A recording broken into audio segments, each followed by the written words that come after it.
यति बेला नेपालमा धेरैजना व्यक्तिहरूले राजा आऊ देश बचाऊ भन्दै आन्दोलन गरिरहेका छन्।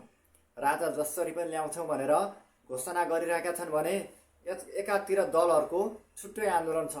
संसद पुनर्स्थापनाको माग छ भने अर्कातिर जेनजीओहरूले आफूहरूको माग पुरा गरेन भनेर सरकारलाई दबाब दिइरहेका छन्। आफूहरूको माग जसरी पनि पुरा गर्नु पर्यो भनेर सरकारसँग दबाब दिइरहेका छन्।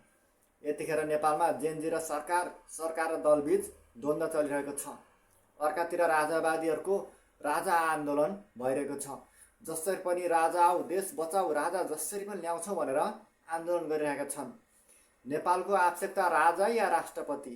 आफ्नो मनमा लागेका प्रतिक्रिया अवश्य पनि दिनुहोला। अहिलेको अवस्थामा नेपाललाई राजाको आवश्यकता होला या राष्ट्रपति नै ठिक छ? के गर्दा चाहिँ नेपाललाई राम्रो होला त? धेरैजना व्यक्तिहरूले आफ्नो ढङ्गबाट तर्क पनि दिइरहेका छन्। कोही व्यक्तिहरूले राजा राम्रो, राजा आउँदा ठिक हुन्छ भन्छन् त केही व्यक्तिहरूले राष्ट्रपति नै ठिक छ भनेर प्रस्तुत गरिरहेका छन्। फरक व्यक्तिको यति बेला फरक मत पनि आइरहेको छ। अर्कातिर पार्टीहरूको छुट्टै मत आइरहेको छ। पार्टीका व्यक्तिहरूले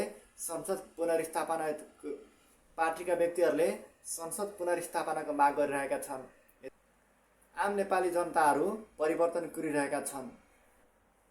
पुराना दलहरूबाट वाक्क भएका नेपाली जनताहरू नयाँ दलको पर्खाइमा कुरिरहेका छन्। वैकल्पिक पार्टीको रूपमा यति बेला धेरैवटा नयाँ पार्टीहरू खुलिसकेका छन्। आम नेपाली जनताहरूको लागि यति बेला 26वटा नयाँ पार्टीहरू खुलेका छन्, जुन पार्टीहरूको जन्म जेनजीको आन्दोलनपछि भएको हो। आगामी निर्वाचनमा 26वटा नयाँ पार्टीहरूले भाग लिनुभएका छन्। आम नेपाली जनताहरूलाई यति बेला विकल्पको रूपमा धेरैवटा नयाँ पार्टीहरू खुलिसकेका छन्।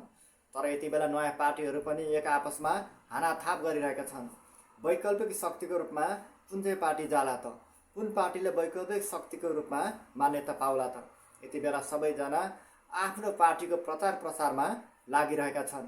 राजावादीहरूले राजा चाहियो भन्छन्, पार्टीहरूले संसद पुनर्स्थापनाको माग गर्छन्, जेनजीओहरूले आफूहरूको माग पुरा गर्नु पर्यो भन्छन्। यति बेला नेपालमा धेरै थरीका मान्छेको धेरै थरीका कुराहरू आइरहेका छन्।